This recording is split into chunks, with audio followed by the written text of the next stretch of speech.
All right, let's jump right in. We're going to talk about a massive shift, a real sea change that's happening in the world of leadership right now. And it's not just about learning a few new tricks, it's about a fundamentally new way of thinking about what it even means to be a leader. For the longest time, leadership was pretty straightforward, right? It was all about command, control, and directing people. But let's be real. In the world we're all living in now, which is just moving at 1,000 miles an hour, that old playbook, it just isn't cutting it anymore. So this brings up a really critical question for anyone trying to lead a team. Is your approach to leadership actually evolving with the times, or is it becoming obsolete? It's a tough question, but are you really ready for this shift? To really get why this change is so necessary, we first have to understand the environment we're all trying to lead in. And there's a perfect acronym for it.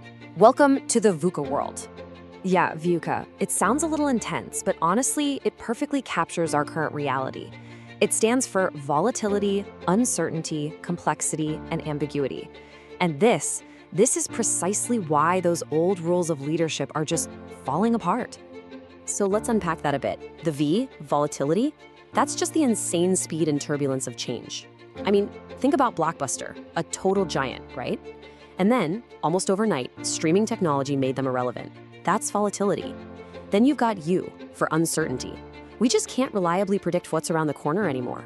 C is for complexity, this massive tangled web of things like global supply chains and market shifts, all impacting a single decision. And finally, A, ambiguity. That's like trying to navigate in a thick fog. It's just not clear what's really happening or what the right move is. So what does this all mean? Well, here's the crucial takeaway. In a world like that, a single leader at the top, no matter how brilliant they are, cannot possibly have all the answers. It's just impossible. That old top-down, command and control style is simply too slow and too rigid to work anymore. And this right here, this brings us to the absolute heart of this paradigm shift. Because instead of focusing on the leader, we need to completely flip the script and start focusing on the followers. This leads to what might be the single most important question a modern leader can ask themselves, and it's this: do the people I need to follow me actually want to follow me? Just let that sink in for a second.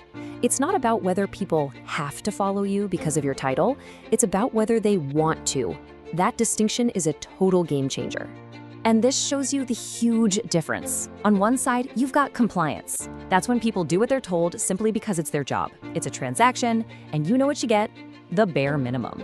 But on the other side, you have commitment. This is when people follow because they truly believe in the vision. It's relational, and that's where the magic happens.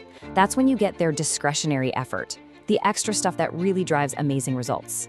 So if commitment is the goal, how do we get there? I can tell you right now, it's not through bigger spreadsheets or more detailed project plans. The answer lies in this unseen, often overlooked engine that really powers all of human motivation. This is the central puzzle we're all trying to solve, isn't it?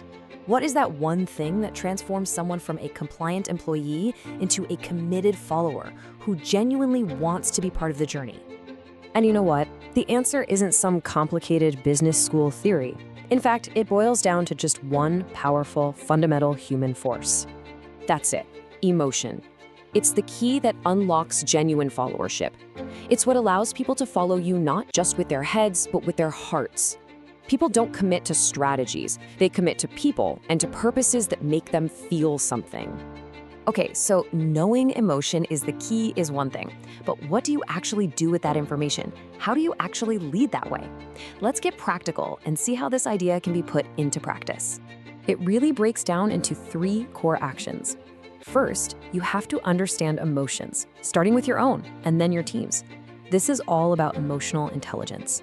Second, you need to connect authentically. I'm talking about building real relationships that go beyond just tasks and deadlines. And third, you have to inspire with heart. This means sharing a purpose and a vision that people can connect with on a deep emotional level.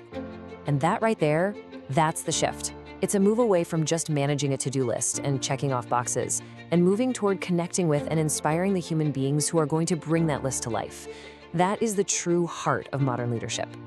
So, as we close this out, I want to leave you with a challenge. Don't just think about this as some interesting theory. Think about how you can actually apply it. What is one small, authentic action you can take this week to build a genuine emotional connection with your team? The answer to that question could be the real start of your own leadership paradigm shift.